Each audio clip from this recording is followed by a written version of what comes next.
অনেকের চিৎকার চেঁচামেচিতে স্বাধীনের ঘুম ভেঙে যায়। ঘুম ভেঙে মিটমিট করে তাকিয়ে দেখে তার চারপাশে অনেকজন দাঁড়িয়ে আছে।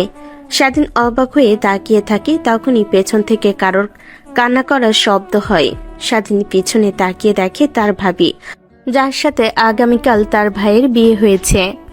সে কাঁথা জড়িয়ে বসে থাকে, কান্না করেছে। স্বাধীন অবাক হয়ে যায়, নিজের দিকে তাকিয়ে দেখে তার শরীরে বিন্দু মাত্র কাঁপও নেই। তাড়াতাড়ি কাঁথা দিয়ে নিজেকে ঢেকে নেয়। স্বাধীন অবাক হয়ে যায়, কিছুই মনে করতে পারছে না। তখনই তার বাবা ঠাস ঠাস করে থাপ্পড় লাগিয়ে দেয় আর বলতে লাগে, জানোয়ারের বাচ্চা, আজ এই দিন দেখার জন্য তোকে এত বড় করেছি, খাইয়ে পরিয়ে বড় করছি, সবার সামনে এভাবে আমার মান সম্মান নষ্ট করবি? এটা যদি আগে জানতে পারতাম তোকে ছোটতেই মেরে ফেলতাম। বাবা, মারছো কেন? আর কিছু তো বুঝতে পারছি না। আমি এইখানে কি করে আসলাম? তোকে কিছুই বুঝতে হবে না, দাঁড়া, তোর একটা ব্যবস্থা করছি। আর এই, তোমরা সবাই রুম থেকে বের হয়ে যাও। সবাই বের হয়ে যায়। স্বাধীনের বাবা খানিকটা দূরে গিয়ে দাঁড়িয়ে বলে, তুই জামা কাপড় পরিধান করে নে। আর নেহা, মা, আজ যা হলো তার জন্য আমি ভীষণভাবে লজ্জিত। আমি কখনো ভাবতেও পারিনি জানোয়ারের বাচ্চাটা এরকম কিছু করবে। তুমি ওয়াশরুমে যাও। নেহা উঠে ওয়াশরুমে চলে যায়। স্বাধীন জামা কাপড় পরিধান করে দাঁড়াতেই স্বাধীনের বাবা লাঠি দিয়ে স্বাধীনকে বেধড়ক মারতে লাগে। স্বাধীন মার খেতে লাগে, কোনো কথাই বলে না। এক পর্যায়ে মাটিতে বসে পড়ে। মারতে মারতে লাঠি ভেঙে যায়। স্বাধীন ফুলুরির দিকে তাকিয়ে নীরবে কান্না করতে লাগে। তখনই নেহা ওয়াশরুম থেকে বের হয়ে আসে। স্বাধীনকে এভাবে মারতে দেখে নেহা এসে স্বাধীনের বাবাকে থামিয়ে দিয়ে বলতে লাগে, আঙ্কেল প্লিজ এইভাবে ওকে মারবেন না, এভাবে মারলেও মারা যাবে। বেঁচে থাকার ওর কোনো অধিকার নেই। ও মারা গেলে আমরা শান্তি পাবো। মা, তুমি সরো, আজ ওর শেষ দিন। স্বাধীন কিছুই বুঝতে পারে না, ফুলরির দিকে তাকিয়ে কান্না করতে লাগে। তখনই মনে পড়ে যায় কালকে রাতের কথা। ফ্ল্যাশব্যাক। আরে ভাইয়া, তুমি এখানে এত রাতে? যাও, ভাবি তোমার জন্য অপেক্ষা করছে। আর তুমি কিনা এখানে আসলে? কেন রে, আসতে পারি না নাকি? এখানে বিয়ে না করতে আমাকে পর করে দিলি। আগে তো তোদের মতো সিঙ্গেল ছিলাম, তাই আসলাম শেষবারের মতো ছোট ভাইদের সাথে এনজয় করতে। বাট ভাইয়া, আমরা তো এখানে এমনিতেই সব বন্ধুরা বসে আছি, আড্ডা দিচ্ছি। জানি রে জানি, এর জন্যই তো আসলাম। নে, তোদের জন্য আনছে এগুলো। অনেকগুলো জিনিসের বোতল সামনে বের করে স্বাধীন সহ স্বাধীনের বন্ধুরা অবাক হয়ে তাকিয়ে থাকে। স্বাধীনের বড় ভাই দেখে ড্যাব ড্যাব করে তাকিয়ে থাকে। এমন সময় স্বাধীন বলতে লাগে, বাট ভাইয়া, আমার বন্ধুরা তো এগুলো খায় না, ওরা অনেক ভালো, আর আমি এসব খাই না। তো আসো, আমাদের সঙ্গে বসে আড্ডা দাও, এগুলো সাইডে রেখে দাও। আরে ভাই, এই বয়সে এনজয় করবি না তো কখন করবি বল? বিয়ে করে তো আর এনজয় করতেই পারবি না। আর একদিন খেলে কিছুই হয় না। আয় তো, তোরা আর আমাকে এখন ফ্রেন্ড ভেবে নে সবাই। কিন্তু ভাইয়া। ধ্যাত, ভাইয়া তো বলবে তাকে আমাদের ফ্রেন্ড মনে করে নিতে। আর আজ পর্যন্ত এগুলো খাইনি, তো কি হয়েছে? আজকে না হয় একটু খাবো। আর আজকে তো শেষ না। না করিস না তুই, প্লিজ। আর আমরা সবাই অনেক এক্সাইটেড। তার বন্ধুর কথা শুনে আর কিছুই বলে না, চুপ করে থাকে। তারপর স্বাধীনের ভাইয়ের বোতল বের করে এক এক করে সবাইকে দিতে লাগে। স্বাধীন দাঁড়িয়ে থেকে সব দেখতে লাগে। এমন সময় তার ভাই হাতে এক গ্লাস ড্রিঙ্কস নিয়ে এগিয়ে এসে স্বাধীনকে দেয়। আরে নে না, তুইও খা। তুইও এমন কেন রে বল আমাকে? দেখছিস কত অ্যাডভান্স, আর তুই কিনা হয়েছিস হাবা গোবা টাইপের। দেখ ভাই, এই জেনারেশনে এরকম থেকে কোনো লাভই নেই, বুঝলি? সো এনজয় কর। আর এই নে। বাট ভাইয়া, আমি এগুলো একদমই পছন্দ করি না। তোমরা এনজয় করো, আমি তাকিয়ে থেকে দেখি, এতেই অনেক। আর না ভাইয়া, প্লিজ, আমি খাবো না। এমন জোরাজোরি করো না। জোরাজোরি করতে লাগে। এক পর্যায়ে হার মেনে স্বাধীন খেতে লাগে। এক গ্লাস খেয়ে শেষ না করতে স্বাধীন ভাই আরেক গ্লাস এনে দেয়। এভাবে অনেক গ্লাস ড্রিঙ্ক খেয়ে ফেলে। মা প্লিজ, আমাকে ছাড়ো বলছি। ওই জানোয়ারের বাচ্চার এই পৃথিবীতে বেঁচে থাকার আর কোনো অধিকার নেই। ওর জন্য সবার সামনে আমার মাথা নিচু হয়ে গেল। ও কি করে পারলো যে নিজের ভাবির সাথে? আমার ভাবতেও তো লজ্জা হচ্ছে। আর কিনা বাসর রাতে ও কি করে পারলো এইসব ভাবতে? আমার তো ভাবতে লজ্জা হচ্ছে। আর জানোয়ারের বাচ্চা কিনা। আঙ্কেল, যা হবার তা হয়ে গেছে। আমার কপালে লেখা ছিল এগুলো। এখন এমন করে ওকে মারলে তো আর কিছু ফিরে আসবে না। তা তুমি ঠিক বলেছো না? বাট ওর কোনো অধিকার নেই বেঁচে থাকার। ওর জন্য আমি মানুষের সামনে এখন মাথা উঁচু করে দাঁড়াতে পারবো না। কথাটা বলতে বলতে হাতের লাঠিটা ফেলে দিয়ে সোফায় বসে থেকে কান্না করতে লাগে স্বাধীনের বাবা। স্বাধীন মুখ উঁচু করে তাকিয়ে নীরবে কান্না করতে লাগে। কি বলবে সে নিজেও ভাষা খুঁজে পাচ্ছে না। একটু পর স্বাধীনের বাবা উঠে নেহার কাছে এসে পা ধরে বলতে লাগে, মা, তুমি আমাকে প্লিজ ক্ষমা করে দাও। আমি ভেবেছিলাম আমার বাড়িতে এনে তোমাকে সুখে রাখতে পারবো, বাট প্রথম দিনেই সব হয়ে গেল। আমি তা কল্পনা করতে পারছি না। আঙ্কেল কি করছেন আপনি এগুলো? আর ক্ষমাই বা চাইছেন কেন আমার কাছ থেকে? দেখেন, এখানে তো আপনার কোনো ভুল নেই, সব ভুল স্বাধীনের। আর যা আমার ভাগ্যে লেখা ছিল তাই হয়েছে। স্বাধীনের বাবা উঠে রাগীভাবে তার দিকে তাকিয়ে থাকে। তারপর গম্ভীর একটা নিঃশ্বাস ফেলে বলতে লাগে, মা, তুমি ওকে গোসল করতে বলো, আর তুমিও ফ্রেশ হয়ে দুজন একসাথে নিচে আসো। ঠিক আছে আঙ্কেল, আপনি যান। তারপর স্বাধীনের বাবা চলে যায় রুম থেকে। স্বাধীন এখনো বসে থেকে কান্না করতেই চলেছে। কিছুই যেন তার মাথায় আসছে না। কি দিয়ে কি হলো, আর কেনই বা তাকে মারছে। এমন সময় নেহা স্বাধীনের দিকে তাকায়। অনেক রাগ হতে লাগে, কিন্তু স্বাধীনের গা থেকে টপ টপ করে রক্ত দেখে অনেক মায়া হচ্ছে। তাই স্বাধীনের কাছে গিয়ে বলতে লাগে, কেন তুই এমনটা করলি? আমি তো তোর ভাবি ছিলাম, তোর ভাইয়ের বউ, যাকে কিনা নিজের বোন আর মায়ের মতো দেখতে হয়। আর তুই কিনা সেই, আমি অনেক ভালো ভেবেছিলাম তোকে। নিজের ছোট ভাইয়ের মতো দেখতাম, তোকে অনেক যত্ন করতাম, আদর করতাম। বাট জানতাম না যে তুই আমার দিকে খারাপ ভাবে তাকিয়ে থাকতে সব সময়। আপু প্লিজ বোঝার চেষ্টা করো। দেখো রাতে কি হয়েছে না হয়েছে আমার কিছুই মনে নেই। আর বাবা মা আমাকে মারলো কেন তাও বুঝতে পারলাম না। আর শুধু এতটুকুই দেখে বুঝতে পারলাম, আমাকে আর তোমাকে একসঙ্গে দেখে হয়তো তারা ভিন্ন কিছু ভেবেছে। আর আপু প্লিজ ভুল বোঝো না আমাকে। আমি কিছুই বুঝতে পারছি না, সব যেন মাথার উপর দিয়ে যাচ্ছে। প্লিজ বুঝিয়ে বলবে আমাকে। স্বাধীনের কথা শুনে নিহার যেন রাগ মাথায় উঠে যায়। নিজের রাগকে আর কন্ট্রোল করতে না পেরে স্বাধীনের কাছে গিয়ে ঠাস ঠাস করে থাপ্পড় লাগিয়ে দেয়। স্বাধীন মাথা উঁচু করে নেহার দিকে তাকিয়ে থাকে আর বলতে লাগে, হাপু তুমিও? আর কি করেছি আমি? হ্যাঁ, স্বাধীনের কথা শুনে নেহার আরো রাগ হতে লাগে। বেলকনিতে চলে যায়। এমন সময় দরজার শব্দ হয়। স্বাধীন সেই দিকে তাকিয়ে তার বড় ভাই ঠোঁটের কোণে মিষ্টি হাসি বুঝতে পারে না। তখন তার ভাই এসে স্বাধীনের সামনে দাঁড়াতে স্বাধীন বলতে লাগে, ভাইয়া প্লিজ বিশ্বাস করো, আমার কিছুই মনে নেই। আর কি হয়েছে আমি কিছুই বুঝতে পারছি না। প্লিজ অন্তত তুমি আমাকে ভুল বুঝো না। আমি তোকে ভুল বুঝতে যাব কেন? কারণ এইসব প্ল্যান আমারই। আমি তো তোকে প্ল্যান করে এসব করিয়েছি। হা হা হা হা। বুঝলি? এখন বসে থেকে মার খা, এছাড়া আর কি করবি? মানে? তুই হবার পর থেকে আমি দেখছি বাবা মা আমাকে দিয়ে ভালোভাবে তাকাইতো না, ভালোভাবে যত্ন করতো না। যত বড় হয় ততই দেখতাম যে বাবা মা তোকে অনেক ভালোবাসতো, আমাকে তেমন ভালোবাসতো না। তাই তোর উপরে রাগ থেকে গিয়েছে। যত বড় হই তত দিন দিন খারাপ হতে লাগি।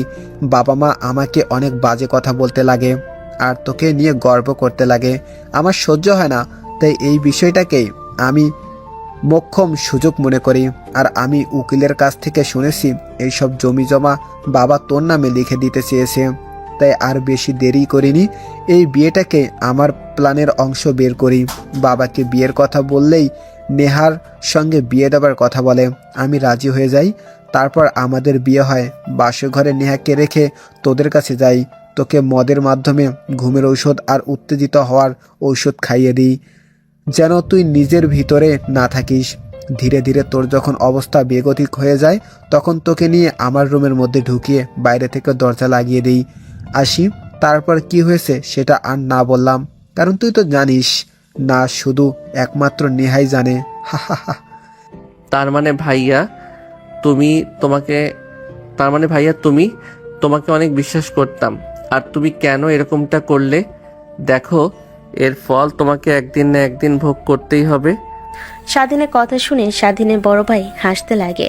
হাসতে হাসতে স্বাধীনকে মারতে লাগে। স্বাধীন চুপ হয়ে সবার মার খেতে লাগে। এক পর্যায়ে অজ্ঞান হয়ে ফ্লোরে লুটিয়ে পড়ে। জ্ঞান ফিরতে স্বাধীন দেখে সে এখনো তার ভাইয়ের রুমেই শুয়ে আছে। পাশে তাকিয়ে দেখে তার বাবা মা তার হাত ধরে কান্না করে চলেছে। স্বাধীনের জ্ঞান ফিরতে দেখে সবাই উঠে চলে যেতে যাবে, এমন সময় স্বাধীন শুয়ে থেকে বলতে লাগে, মা, তুমিও আমাকে ভুল বুঝলে। আমি ভেবেছিলাম সবাই ভুল বুঝলেও তুমি আমাকে বুঝতে পারবে। চুপ কর তুই, তোর সাথে কোনো কথা নেই। এই যেই ছেলে নিজের মা বাবার মান সম্মান ধুলোয় মিশিয়ে দিতে একবারও ভাবে না, যে ছেলে তার নিজের ভাবিকে ধর্ষণ করতে পারে, সেই ছেলের কখনো আমার ছেলে হতে পারে না। আর হ্যাঁ, জ্ঞান ফিরেছিস, তোর অপেক্ষায় আছি। সবাই তাড়াতাড়ি গোছল করে নিচে আয়, সবাই বসে আছে। স্বাধীন কিছুই বলে না। তার মা রুম থেকে চলে যায়। স্বাধীন উঠে মুখে হাসি রেখা টেনে ভাবতে লাগে, ভাইয়া যেই খেলা খেলছে এতে মা কেন, স্বয়ং আমিও আমাকে ভুল বুঝেছি। এখানে মা বাবাকে আর কি দোষ দেব? কিন্তু ভাইয়া, তোমাকে এই পাপের ফল একদিন না একদিন ভোগ করতেই হবে। কথাটা বলে স্বাধীন দাঁড়াতে যাবে, তখনই পড়ে যায়। কোনো রকম ভাবে নিজেকে সামলে নেয়। তারপর ওয়ার্ড্রপ থেকে জামা কাপড় বের করে ওয়াশরুমে চলে যায় গোসল করার জন্য। শাওয়ার অন করতে গায়ে পানি লাগতে কাটের জায়গাগুলো থেকে অনেক ব্যথা হতে লাগে, পুড়ে যেতে লাগে। সাথে নিজেকে স্বাভাবিক করে নেয়। রক্ত লাগানোর স্থানগুলো নিজে পরিষ্কার করতে লাগে। তারপর গোসল করে পোশাক পরিধান করে বাহিরে আসে। এসে তার ভাইকে দেখে দাঁড়িয়ে আছে রুমের মধ্যে। স্বাধীন তার ভাইয়ের দিকে তাকিয়ে কৃত্রিম একটা হাসি দেয়। এটা দেখে স্বাধীনের ভাই বলতে লাগে, কিরে তোর আবার কি হলো? মার খেতে খেতে পাগল হয়ে গিয়েছিস নাকি? আমাকে দেখে এইভাবে হাসছিস যে? তেমন কিছুই না, শুধু ভেবেই অবাক হচ্ছি, তুমি কি আসলেই আমার নিজের ভাই? যদি নিজের ভাই হতে তাহলে কখনোই এক ভাই আরেক ভাইকে এভাবে সবার সামনে ছোট করতে পারতো না। সামান্য কিনা জায়গা নিয়ে তুমি যদি আমাকে বলতে, আমি নিজেই তোমাকে সব কিছু লিখে দিতাম। আমি নিজে কাউকে না বলে এই বাড়ি থেকে বের হয়ে যেতাম। কেন করলে তুমি এমনটা ভাইয়া? বাবা মার মান সম্মান নষ্ট করলে। এত কিছু তোকে বুঝিয়ে বলতে পারবো না। এখন চুপচাপ নিচে যাবি, সবাই যা বলবে চুপচাপ করে শুনবি। যদি কিছু বলিস, আমি তোকে সব বলেছি, তাহলে তোর খবর আছে। আর তোর কথা এমনিতে কেউ বিশ্বাস করবে না। সো তুই বললেই কি আর না বললেই কি। স্বাধীন প্রত্যুত্তরে কিছুই বলে না। খুঁড়াতে খুঁড়াতে নিচে নামে, দেখে সবাই বসার রুমে বসে আছে। কেউ দাঁড়িয়ে আছে, যেন বিয়েবাড়ির লোকের থেকেও এখানে বেশি লোক উপস্থিত আছে। স্বাধীনের বাবার পাশে তাকিয়ে দেখে নেহার বাবা বসে আছে। দেখে তার পাশে নেহা বসে আছে। স্বাধীন সবার সামনে গিয়ে দাঁড়ায়, ফ্লোরের দিকে তাকিয়ে থাকে। এমন সময় নেহার বাবা বলতে লাগে, তোমাকে তো অনেক ভালো ভেবেছিলাম, কিন্তু তুমি কিনা শেষমেশ ছি। নেহা তো তোমার বড় আপু হয়, কি করে পারলে সব? দেখ, ওকে আর বলে কি হবে, আজ তো একটা জানোয়ার হয়ে উঠেছে। ভেবেছিলাম তোরা আর আমার বন্ধুত্বের সম্পর্কটা আরো গাঢ় করতে তোর মেয়েকে আমার বাড়ির বউ হিসেবে নিয়ে আসি। তাই নেহা মামুনিকে আমার বড় ছেলের সাথে বিয়ের কথা বলি, তুই রাজি হয়ে যাস, বিয়ে দিই। কিন্তু এইসব হবে কখনো ভাবতেও পারিনি রে বন্ধু। প্লিজ আমাকে তুই ক্ষমা করে দে। ক্ষমা চাইতে হবে না, আমি বুঝতে পারছি। এখন কি করবি তুই কর। দেখ, আমি আর কি বলবো, কোনো ভাষাই খুঁজে পাচ্ছি না। যা সিদ্ধান্ত নেই জানি সবাই ওইটার উপরে থাকবে, যে কোনো কথা বলবে না। সবাই হ্যাঁ বলে, কারণ স্বাধীনের বাবার কথার অবাধ্য কেউ হবে না, এটা সে ভালো করেই জানে। দেখ আরাফাত, যা হয়েছে তা একদমই ভাবনার বাইরে। যখন তোর ছোট ভাই তোকে ড্রিঙ্কস করিয়ে অজ্ঞান করলো, তখন তোর বোঝা উচিত ছিল এত জোরাজোরি কেন করছে। আর আমি ওই কথা নিয়ে যেতে চাচ্ছি না। তুই কি চাস নেহামণিকে তোর বউ হিসেবে মেনে নিতে, নাকি অন্য কিছু? দেখো বাবা, যা হয়েছে নেহার, এতে কোনো হাত নেই, আর সব দোষ স্বাধীনের। আমি ওর কোনো দোষ দেখছি না। আরে নেহা তো আমার বিয়ে করা বউ, যা হবার তো হয়েছে। আমি ওইটা কাল একটা স্বপ্ন ভেবে ভুলে যাব। আর আমি নেহাকে বউ হিসেবে মেনে নেব, কখনো এই বিষয় নিয়ে কথা বলবো না। স্বাধীনের বড় ভাইয়ের কথা শুনে সবাই চুপ করে থাকে। বসার রুমটা পিনপতন নীরবতা বিরাজ করে। এমন সময় স্বাধীনের কানে কাছে ফিসফিসে স্বাধীনের বড় ভাই বলতে লাগে, হা হা হা হা, জানি বাবা রাজি হয়ে যাবে, আর বাবার সম্পত্তি আমাকে দেবে, তোকে বাড়ি থেকে বের করে দেবে। আর নেহারও বাবার একমাত্র মেয়ে, ওর সাথে সম্পত্তি সব আমি পেয়ে যাব। সব নিজের নামে লিখিয়ে নিয়ে পরে না হয় নেহাকে ছেড়ে দিয়ে অন্য আরেকটা মেয়েকে বিয়ে করব। এমনিতেই ও দেখতে অনেক হট, কিছুদিন সংসার করে না হয় সুরে ফেলে দেব। স্বাধীন তার ভাইয়ের কথা শুনে নিজের কানকে বিশ্বাস করতে পারে না। স্বাধীনের ভাইয়ের দিকে রাগী দৃষ্টিতে তাকায়। স্বাধীনের ভাই তার ঠোঁটে বাঁকা হাসি রেখা টেনে সামনের দিকে তাকায়। এই দৃশ্য সবার চোখের আড়াল হলেও নেহার চোখের আড়াল হয় না। তখনই নেহা বলে ওঠে, বাট আঙ্কেল, জানি না আপনি কি সিদ্ধান্ত নেবেন, বাট আমি আপনার বড় ছেলের সাথে সংসার করতে পারবো না। এই শরীর যে একবার ভোগ করেছে তাকেই বিয়ে করতে হবে।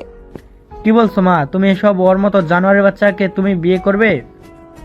হ্যাঁ, তাহলে শোনো মা, তুমি যদি ওকে বিয়ে করতে চাও তাহলে তোমাদের দুজনকে এই বাড়ি থেকে বের হয়ে যেতে হবে।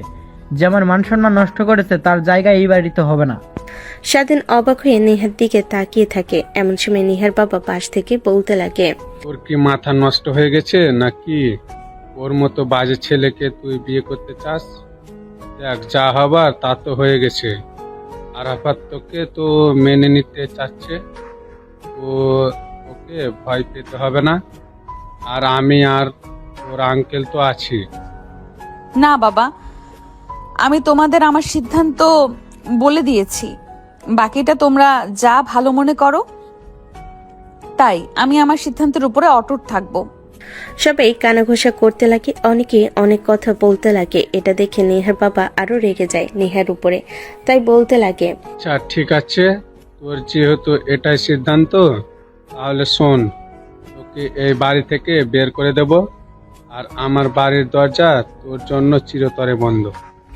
কথাটা বলেই নেহার বাবা নেহার মায়ের হাত ধরে উঠে বাসা থেকে বের হয়ে যায়। স্বাধীনের বাবা চুপ করে যায়। স্বাধীনের বড় ভাই রেগে বসার রুম থেকে বের হয়ে যায়। নেহা বসে থাকে। স্বাধীন দাঁড়িয়ে আছে ফ্লোরের দিকে তাকিয়ে। নিমিষেই বসার রুমটা খালি হয়ে যায়। স্বাধীনের বাবা কি করবে যেন নিজেই ভেবে উঠতে পারে না। এমন সময় নেহা উঠে স্বাধীনের কাছে আসে। স্বাধীনের হাত ধরতে যাবে, অমনি স্বাধীন নেহার হাত ছেড়ে দেয়। আপু, কি করছেন আপনি? মাথা ঠিক আছে? আপনার এত কিছু হয়ে যাওয়ার পরও ভাইয়া আপনাকে মেনে নিতে চাচ্ছে, আর আপনি কি না? তুই চুপ থাক, তুই কোনো কথাই বলবি না। আর চল আমার সাথে, এখানে থাকতে হবে না। কিন্তু কোথায় যাব? একটা না একটা ব্যবস্থা হয়ে যাবে। আমাদের এখন চল এখান থেকে। আর আঙ্কেল আসছি, আমাদের জন্য দোয়া করবেন। স্বাধীনের বাবা বলতে কেউ কিছু বলতে পারে না। আর কি বা বলবে? সে এত কিছু হয়ে যাওয়ার পরও যে নেহা এভাবে স্বাধীনকে মেনে নেবে কখনো ভাবতে পারেনি। স্বাধীন অবাক হয়ে যাচ্ছে। বাসার বাহিরে আসতে নেহার হাত স্বাধীন ছেড়ে দিয়ে বলতে লাগে, বাট আমি আপনাকে বিয়ে করতে পারবো না। যা হওয়ার তা হয়েছে, ওইটা ভুল মনে করবেন। আর হ্যাঁ, আমি সব ইচ্ছা করে করেছি। আপনার দিকে আমার অনেক আগে থেকেই লালসার দৃষ্টি ছিল, তাই নিজেকে আর বউ সাজে আপনাকে দেখে কন্ট্রোল করতে পারিনি। আর ভাইয়াকে মেনে নিয়ে সুখে শান্তিতে থাকেন, আমাকে নিয়ে ভাবতে হবে না। চুপ চুপ থাকবি তুই, বলছি না? আর একটা কথা বলবি না। চুপচাপ আমার সাথে বের হয়ে চল। কিন্তু আপু, বলেছি না, চুপ কর, একটা কথা বলবি না। আমি যা করি তুই তাই তাই কর। আর হ্যাঁ, আমি সব জানতে পারছি। স্বাধীনের চোখ বড় বড় হয়ে যায়। কি বলবে যেন নিজেও ভাষা খুঁজে পায় না। তারপর নেহা স্বাধীনের হাত ধরে বাসার বাইরে নিয়ে আসে। কি করবে সে নিজে জানে না। তার কাছে একটা টাকাও নেই। আর সে তো চলতো তার বাবার টাকায়। আর নেহা তাকেই বা কি করে বলবে। তখনই নেহা একটা গাড়ি দাঁড় করায় উঠে পড়ে। স্বাধীন নেহার দেখা দেখি গাড়িতে উঠে বসে। তারপর সোজা যেতে লাগে। প্রায় 20 মিনিট পর পার্কের সামনে এসে গাড়ি দাঁড়ায়। নেহা নেমে রিক্সাওয়ালাকে ভাড়া দিয়ে পার্কের ভেতর প্রবেশ করে। স্বাধীন রিক্সা থেকে নেমে নেহার পিছু পিছু যেতে লাগে। তারপর একটা বেঞ্চিতে গিয়ে নেহা বসে পড়ে। স্বাধীন কি করবে যেন বুঝতে পারে না। বেঞ্চের পাশে দাঁড়িয়ে থাকে। নেহা স্বাধীনের দিকে মাথা ঘুরিয়ে তাকিয়ে বলে, এভাবে তাকিয়ে আছিস কেন? বস এখানে। কিন্তু আপু, তুমি আমাকে এখানে নিয়ে আসলে কেন? যাক, ভালোই করেছো। তোমাকে বুঝিয়ে বলতে পারবো। দেখো ভাইয়া তোমাকে অনেক ভালোবাসে, আর এত কিছু হবার পরও ভাইয়া তোমাকে মেনে নিতে চাচ্ছে। তুমি পাগলামি না করে বাসায় যাও, ভাইয়ের সাথে সুখের সংসার করো, আর আমাকে নিয়ে ভাবতে হবে না। আমি ছেলে মানুষ যেহেতু একটা না একটা ব্যবস্থা করতেই পারবো। চুপ করবি তুই? আমি তোকে ডাকতে যাওয়ার জন্য রুমে যাচ্ছিলাম, হঠাৎ রুম থেকে তোর ভাইয়ের হাসির শব্দ শুনতে পাই। অনেকটা অবাক হয়ে যাই, তাই বাহিরে দাঁড়িয়ে থাকি। তোর ভাইয়ের সব কথা শুনছিলাম। অনেক অবাক হয়ে যাই আমি, একটা মানুষ কি করে এতটা খারাপ হতে পারে। কি বলো আপু তুমি? আমার কাছ থেকে তোকে আর লুকাতে হবে না, সব জানতে পারছি। এখন চুপ করে বসে থাকতো, এমনিতেই ভালো লাগছে না। এই একদিনের মধ্যে মাথার উপর দিয়ে এত যে ধকল চলে যাবে কখনো ভাবতেও পারিনি। বাড়িতে তো যেতেই পারবো না, বাবা যে কথা বলে গিয়েছে। এখন কি করে যে কি করি। নেহা চিন্তা করতে লাগে কি করবে। সে স্বাধীন বসে থেকে ভাবতে লাগে। এমন সময় পাশ থেকে নেহা বলে ওঠে, দেখ, যা হওয়ার তা তো হয়েই গিয়েছে, এখন আর এইসব ভেবে কোনো লাভ হবে না। এখন তুই নতুন করে জীবন শুরু করতে হবে। এর আগে চল, তোর ভাইকে ডিভোর্স দিতে হবে। ওর মতো জানোয়ারের বাচ্চাকে নিজের লাইফ থেকে বের করতে হবে। তারপর তোকে বিয়ে, তারপর বাকিটা দেখা যাবে। কি বলছেন এসব আপু? প্লিজ রাগান্বিত হবেন না। ভাইয়া আমার উপরে রেগে এসব করেছে। তাছাড়া ভাইয়া অনেক ভালো আছে, আর আমি তো সরি বলছি, আর ভাইয়া তো আপনাকে মেনে নিবে। স্বাধীনের কথা শুনে নেহা থাপ্পড় লাগিয়ে দেয়। স্বাধীন গাল ধরে বসে থাকে। নেহা রেগে বলতে লাগে, তোকে কি বললাম যে ওই জানোয়ারের বাচ্চাটার নাম নিবি না আমার মুখের সামনে, তারপরও বারবার ওর কথাই বলে চলেছিস। দেখ, ওর মতো জানোয়ারের বাচ্চার নাম কখনো নিবি না। নিজের ছোট ভাইকে যে শত্রু মনে করে সে কখনো মানুষ হতে পারে না। কথাটা বলে নেহা চুপ হয়ে যায়। স্বাধীন চুপ করে লেকের পানির দিকে তাকিয়ে থাকে। এমন সময় নেহা বলতে লাগে, সব বন্ধুদের কাজী অফিসে আসতে বল, এক্ষুনি ফোন করে। কেন? তোকে যা করতে বলেছি তাই কর, এত কথা বলছিস কেন? তারপর স্বাধীন নেহার কথা মতো ফোন বের করে তার সব বন্ধুদের ফোন করে কাজী অফিসে আসতে বলে। তারপর নেহা স্বাধীনকে নিয়ে গাড়ি করে কাজী অফিসে চলে যায়। কাজী অফিসের সামনে দেখে স্বাধীনের বন্ধুরা সবাই দাঁড়িয়ে আছে। স্বাধীনের মেয়ের বন্ধুরা স্বাধীনকে নেহাকে একসঙ্গে দেখতে পেয়ে অবাক হয়ে তাকিয়ে থাকে। তাদের দিকে এগিয়ে যায়। তখনই স্বাধীনের বন্ধু স্বাধীনের দিকে এগিয়ে এসে বলে, কে রে, নেহা আপুকে নিয়ে এখানে এসেছিস কেন? আর আমাদের এত দ্রুত কাজী অফিসে আসতে বললে কিছু কি হয়েছে? না, তেমন কিছু না। আপু বলল তাই আসলাম। ও আচ্ছা, তাহলে চল। তারপর কাজী অফিসের ভিতরে প্রবেশ করে। নেহার সামনে গিয়ে বলে, স্বাধীনকে বসিয়ে দেয়। তারপর কাজী সাহেবকে বলতে লাগলো, স্বাধীনের ভাইয়ের সাথে বিয়ে হয়েছিল নেহার, ওই রিপোর্টটাও করিয়ে দেয়। তারপর স্বাধীনকে বিয়ে করার কথা বলে। স্বাধীনের বন্ধুরা সবাই অবাক হয়ে স্বাধীনের দিকে তাকিয়ে থাকেন। স্বাধীন এটা দেখে বলতে লাগে, ভাই তোরা প্লিজ আমাকে ভুল বুঝিস না। এমনিতেই সবাই ভুল বুঝেছে, তোরা বুঝিস না, তাই তোদেরকে সব বুঝিয়ে বলবো। এখন এত কিছু বলতে পারবো না। আচ্ছা ঠিক আছে। তারপর নেহা স্বাধীনের ভাইয়াকে ডিভোর্স দিয়ে স্বাধীনকে বিয়ে করে ফেলে। মোনাজাত ধরে বাহিরে আসে। এক এক করে সবাই চলে যায়, শুধু স্বাধীনের বেস্ট ফ্রেন্ড বাদে। তারপর তারা তিনজন মিলে গাড়ি করে পার্কে চলে আসে। স্বাধীন বসে আছে, চিন্তা করতে লাগে। স্বাধীন তার বন্ধুদের সব কথা খুলে বলে। হ্যাঁ বুঝতে পেরেছি, বাট এখন কি করবে বল? এখন তো আর তোদেরকে বিশ্বাস করবে না। বিশেষ করে তোর কথা তো একদম বিশ্বাস করবে না। আঙ্কেল আন্টি আর তোর ভাই যে মানুষ, এখন তো সে কি যে করবে আল্লাহ জানে। আর নেহা আপুর মা বাবা যেভাবে বলে গেছে তারাও মেনে নেবে না। তাহলে একটা কাজ কর, আমাদের তো একটা ফ্ল্যাট ফাঁকাই আছে, কেউ থাকে না, বাবাকে বললে ভাড়াও দেয় না, তো তোরা এখানে দুজন উঠে যা। কিন্তু কি করি বল, আমরা তো দুজনের কেউ কাজ করি না, আর তোর ফ্ল্যাটে উঠলে টাকা দিতেও পারবো না। বাদ দে ভাই। শালা, তুই কি আমাদের পর মনে করিস নাকি? তোর কাছ থেকে কি টাকা চেয়েছি? তুই এমনিতেই আমাদের বাসায় থাকবি, তোকে কোনো ভাড়া দিতে হবে না। স্বাধীনকে মারতে লাগে তার বন্ধু। তারপর তিনজনে মিলে চলে যায় ফ্ল্যাটে।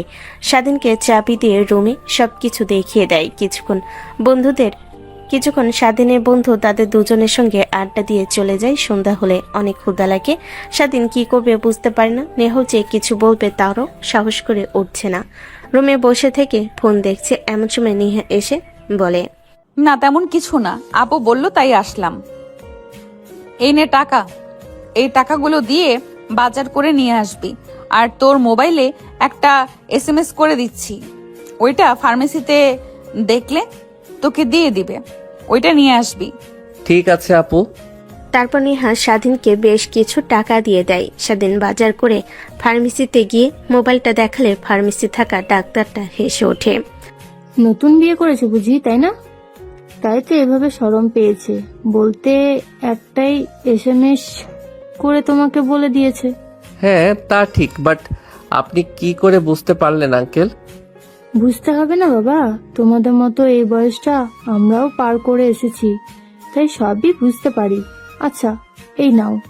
তারপর চলে আসে, রিক্সা নিয়ে সোজা বাসে চলে আসে। দরজায় কলিং বেল দিতেই নেহা দরজা খুলে দেয়। স্বাধীনের হাত থেকে বাজার ব্যাগগুলো নিয়ে নেয়। স্বাধীন রুমে চলে যায়। তারপর তার বন্ধুদের সঙ্গে কথা বলতে লাগে। রাত হলে স্বাধীনকে নেহা খাবার খাওয়ার জন্য ডাকে। স্বাধীন খাবার টেবিলে গিয়ে বসে পড়ে। নেহা খাবার বেড়ে দেয়। স্বাধীন খাবার খেতে খেতে বলতে লাগে, আপু তুমি এত সুন্দর রান্না করতে পারো তা তো আগে কখনো বলনি। সময় হয়ে ওঠেনি যে বলবো তোকে। এখন চুপচাপ করে খাবার খা, আর খাবার খাওয়ার সময় মোবাইল চালাতে হয় না, এটা রেখে দে। স্বাধীন মোবাইল সাইডে রেখে খাবার খেতে লাগে। খাওয়া শেষ হলে হাত ধুয়ে রুমে চলে আসে। একটু পর নেহা সবকিছু গুছিয়ে রুমে খাটের উপর বসে পড়ে। তখনই স্বাধীনকে উদ্দেশ্য করে বলতে লাগে, দেখি তোর মোবাইলটা একটু দে তো। সেই দেখছি বাজার থেকে আসার পর থেকেই মোবাইল নিয়ে পড়ে আছিস। কার সাথে এত কথা বলছিস, মেসেজ করছিস, মিটিমিটি হাসছিস? না না, ফোন দিতে পারবো না। ফোন একজনের পার্সোনাল বিষয়, তা তোমাকে কেন দিতে যাব? আমার কাছে পার্সোনাল বলা হচ্ছে, তাই না? আমি তোর বিয়ে করা বউ, আমার কাছে পার্সোনাল বলতে কোনো কিছুই যে নেই। চুপচাপ ফোন দিতে বলেছি, দে, না হলে তোর খবর আছে। না না আপু, দিতে পারবো না। আর কিসের বউ? হ্যাঁ, আমি কি তোমাকে মেনে নিয়েছি? আর তুমি তো সব জানো, জানার পরেও কেন আমাকে জোর করে বিয়ে করলে? হ্যাঁ, এসব তো ভাইয়ের একটা চাল ছিল। তুমি তো চাইলেই ভাইকে ডিভোর্স দিয়ে নিজের মতো করে জীবনযাপন করতে, কেন আমাকে বিয়ে করলে? হ্যাঁ, নেশা করে হোক আর যেভাবেই হোক, তুই আমাকে ধর্ষণ করেছিস তো তোকে পাপিষ্ঠ দেহ ভোগ করতে হবে। কেন অন্য কেউ এই দেহ ভোগ করবে? তাই তোকেই বিয়ে করেছি। আর হ্যাঁ, ফোন চাইছি, দে, না হলে যে কি করব তা বলে বোঝাতে পারবো না। স্বাধীন দিতে রাজি হয় না। নেহা জোরাজুরি করতে লাগে। এক পর্যায়ে নেহা স্বাধীনের উপর উঠে পড়ে, জোরাজুরি করতে লাগে। জোরাজুরি করতে করতে নিজের অজান্তেই অনেকটা কাছে চলে আসে। নেহা শাড়ির আঁচল বুক থেকে সরে যায়, সেই দিকে কোনো ভ্রুক্ষেপ নেই। স্বাধীনের উপর উঠে মোবাইল নেবার জন্য চেষ্টা করতে লাগে। হঠাৎ খেয়াল হলে নেহা স্বাধীনের হাত থেকে ফোন কেড়ে নিয়ে নিজেকে স্বাভাবিক করে নেয়। শাড়ির আঁচল ঠিক করে নেয়। স্বাধীনের দিকে রাগীভাবে তাকিয়ে বলে, চুপ করে ওইখানে বসে থাক, আমার কাজ করা শেষ হলে তোকে ফোন দিয়ে দিব। স্বাধীন গোমরা মুখ হয়ে বসে থাকে। নেহা ফোন নিয়ে চেক করতে লাগে। আরো ততই অবাক হয়ে যেতে লাগে স্বাধীনের দিকে। মাঝে মাঝে রাগী দৃষ্টিতে তাকায়। স্বাধীন দেখে শুকনো ঢোক গিলতে লাগে। খানিকটা পর নেহা গিয়ে ফোন ফ্লোরে আছাড় মেরে ভেঙে চূর্ণ বিচূর্ণ করে ফেলে। স্বাধীন অবাক হয়ে তাকিয়ে থাকে নেহার দিকে। ফ্লোরে বসে ভাঙ্গা ফোন হাতে নিয়ে দেখতে লাগে। আপু এইটা আপনি কি করলেন? হ্যাঁ, ফোন ভেঙে ফেললেন কেন? আর এখন হাতে এত টাকাও নেই, কিভাবে ফোন কিনবো? আর বাবাকে তো বললে কখনোই ফোন কিনে দেবেই না। তোর বাবা কেন ফোন কিনে দিবে? হ্যাঁ, আমি আছি কি করতে?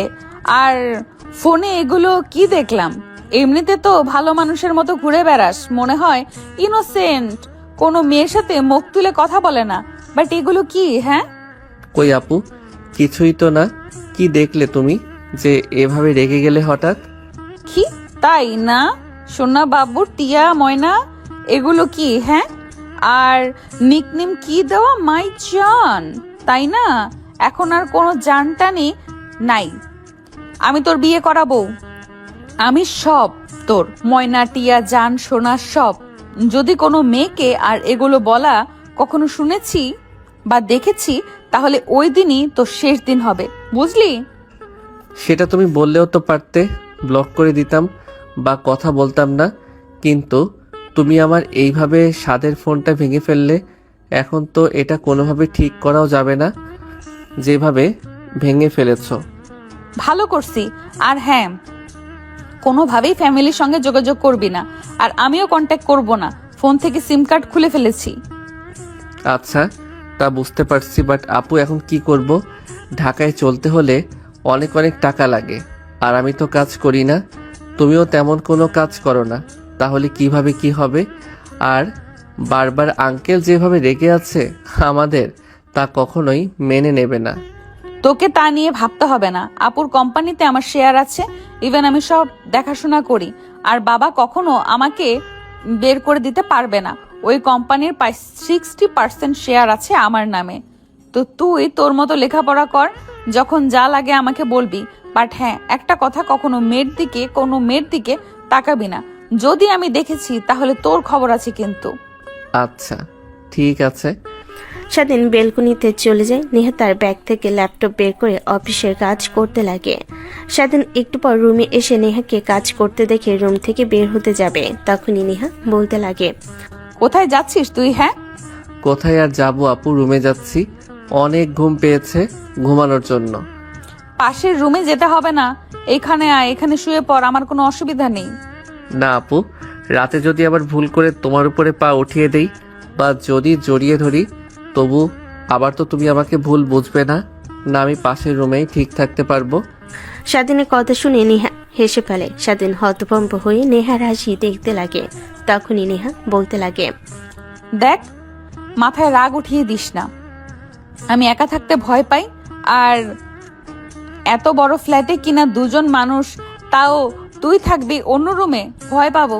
তুই পাশে শুয়ে থাকতে পারবি, মাঝখানে নিয়ে কোলবালিশ রেখে দেব, আর তাতেও যদি না হয় তাহলে তুই সোফায় কিংবা ফ্লোরে শুয়ে পড়। কথাটা বলে নেহা পুনরায় কাজ করতে লাগে। স্বাধীন নেহার কথা মতো তার পাশে শুয়ে পড়ে, মাঝখান দিয়ে কোলবালিশ রেখে দেয়, কাঁথা গায়ে দিয়ে ঘুমানোর চেষ্টা করে। এক পর্যায়ে ঘুমিয়ে পড়ে নেহা। অফিসের কাজ শেষ করে ল্যাপটপ সাইডে রেখে ঘুমাতে যাবে, এমন সময় স্বাধীনের দিকে চোখ যেতে নেহা এক দৃষ্টিতে তাকিয়ে থাকে।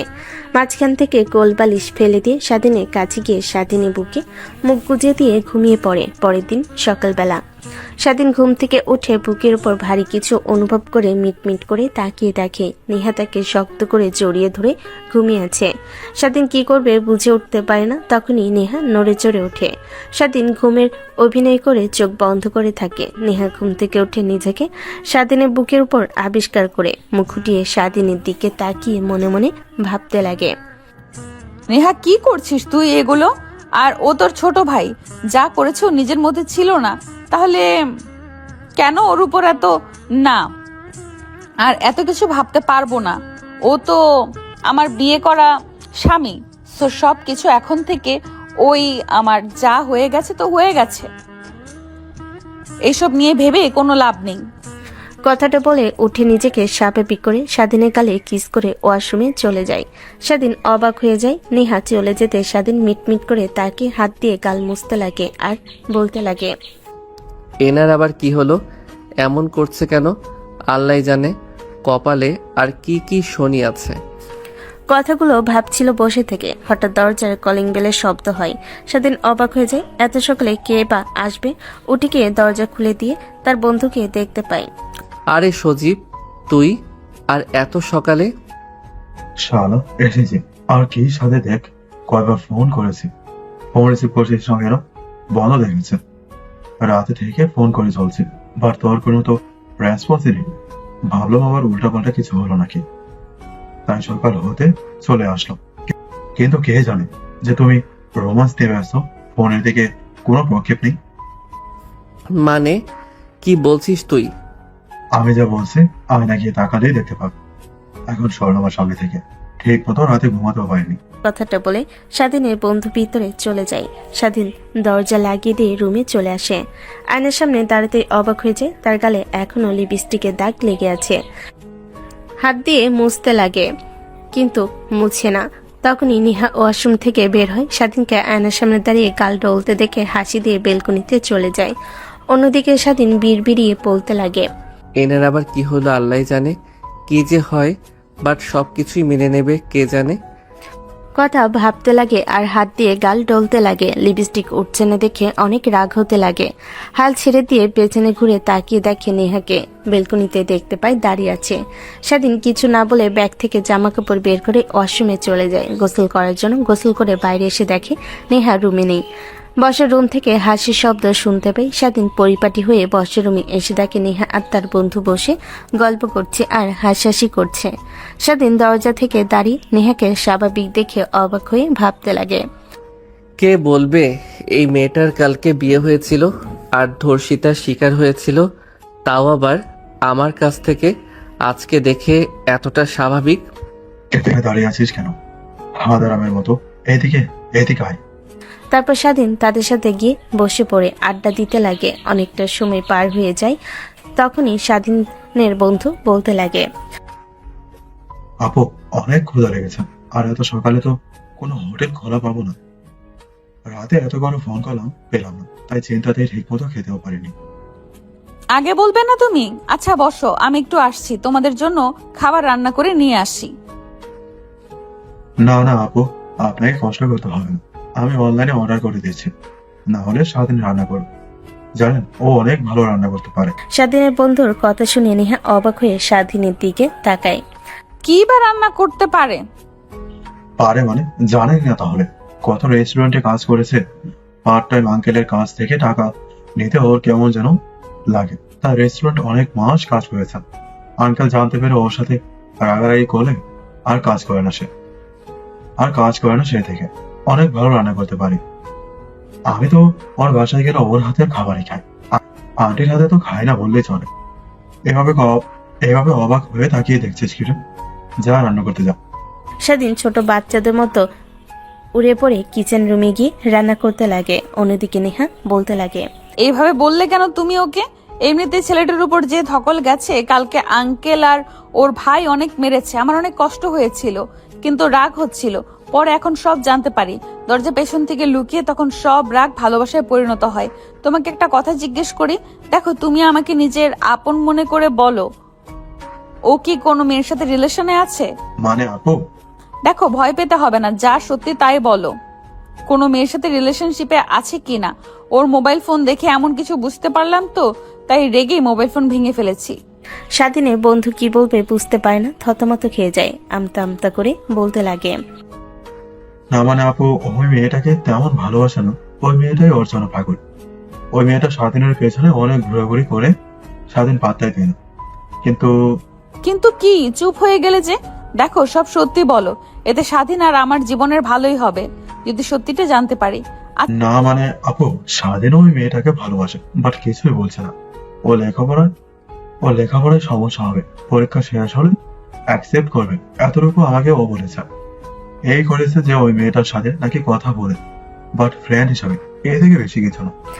স্বাধীনের বন্ধুর কথা শুনে নেহা অবাক হয়ে যায়। নিজেকে সামলে নিয়ে বলতে লাগে, আচ্ছা ঠিক আছে, আর আমি যে তোমাকে সবকিছু জিজ্ঞেস করেছি, ওকে এগুলো একদমই বলবে না।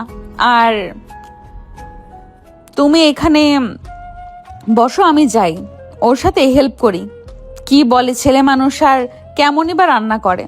নেহা উঠে কিচেন রুমে চলে যায়। দেখে স্বাধীন রান্না করতেছে মন দিয়ে। নেহাকে দেখতে পেয়ে স্বাধীন তাকিয়ে বলে, আপু তুমি এখানে? হ্যাঁ আসলাম দেখার জন্য কেমন রান্না করিস।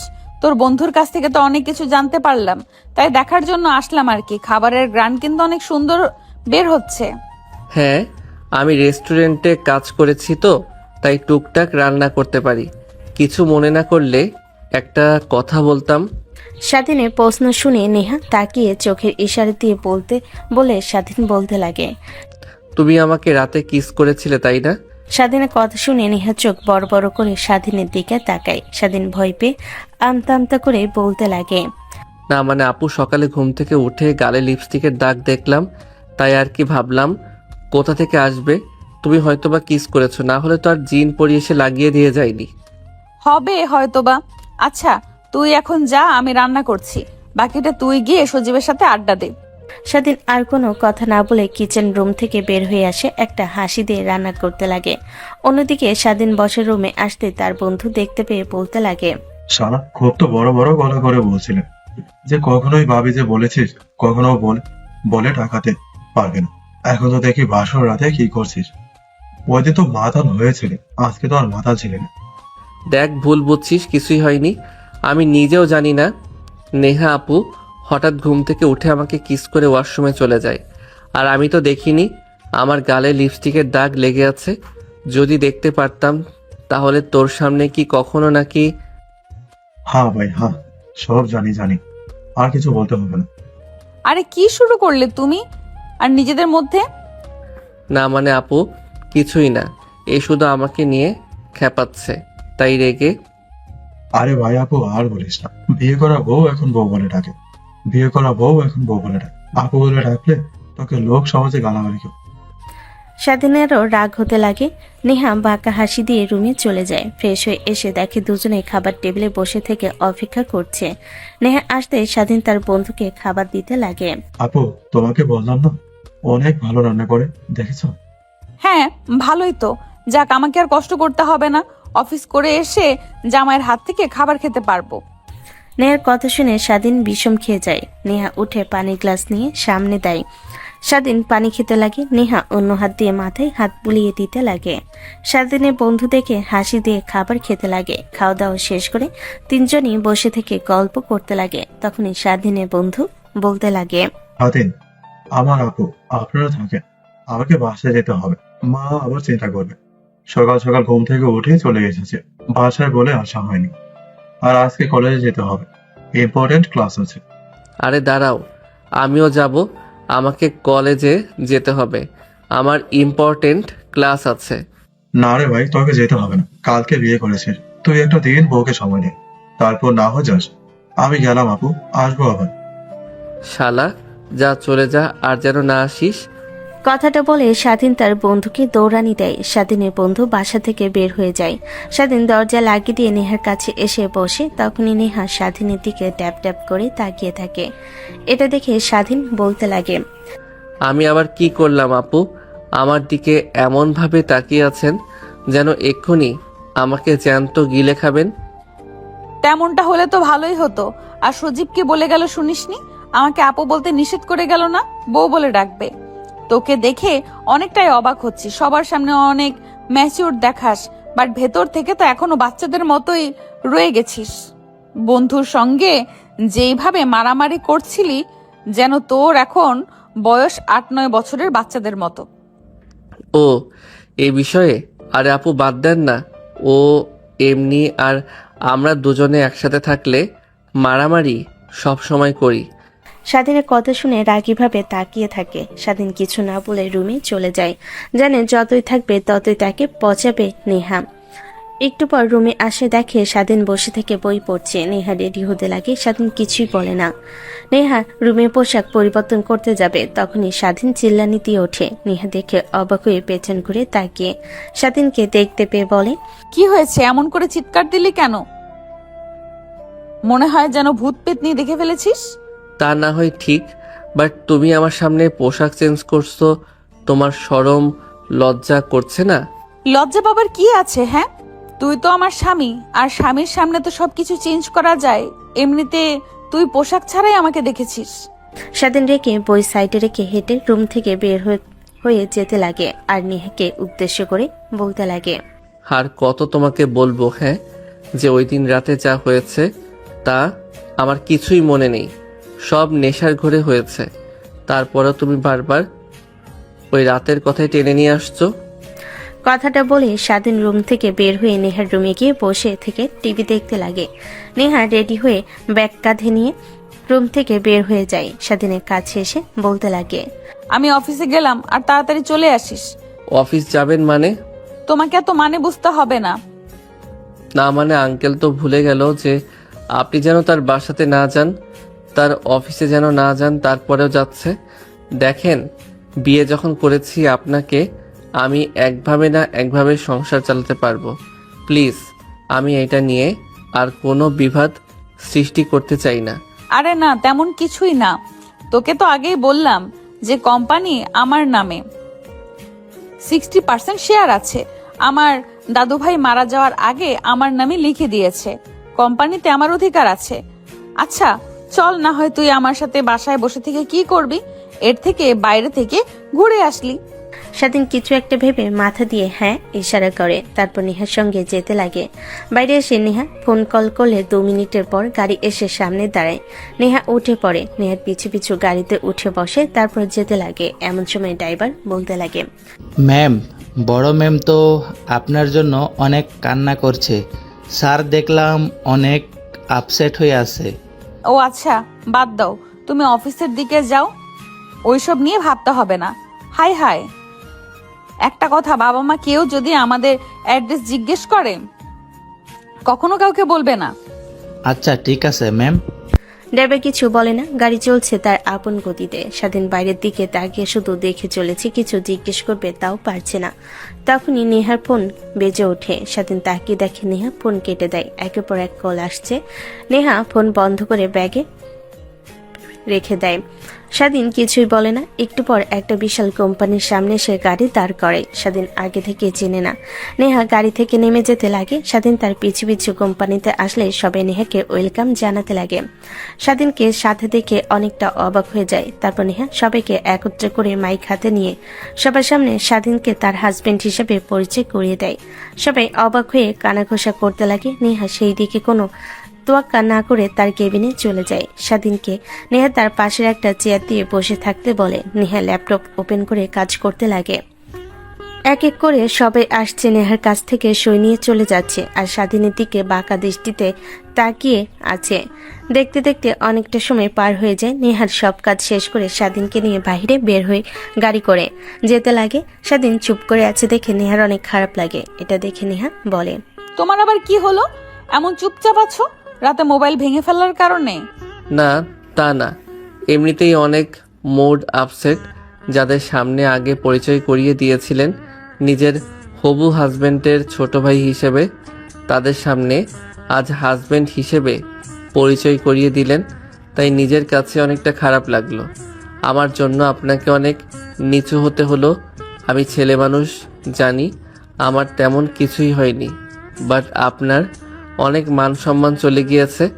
আরে বাদ দাও তো এইসব কথা, আমি তো ভুলে গিয়েছি। আর তুমিও সব ভুলে যাও, যত দ্রুত ভুলে যেতে পারবে ততই ভালো। কথাটা বলে নেহা হাসি দিয়ে ওঠে। স্বাধীন নেহার হাসি দেখে এক দৃষ্টিতে তাকিয়ে থাকে।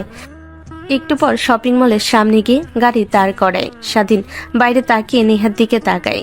নেহা নামতে বলে, তারপর দুজনে ভিতরে প্রবেশ করে। নেহা স্বাধীনের হাত ধরে মোবাইলের দোকানে নিয়ে যায়। স্বাধীন কিছুই বুঝতে পারে না। নেহাকে বলে, মানে আপু, তুমি এইখানে নিয়ে আসলে কেন আমাকে? আর মোবাইল ফোন কার জন্য কিনবে? স্বাধীনের কথা শুনে নেহা হাসতে লাগে। কি বলবে ভাষা খুঁজে পায় না, বিড়বিড়িয়ে বলতে লাগে, হায় খোদা, কি ছেলেকে বিয়ে করলাম রে! এত কিছুই বুঝতে পারে না, শুধু শরীরের দিক থেকে একটু বড় হয়েছে, বুদ্ধিতে যেন কিছুই নেই।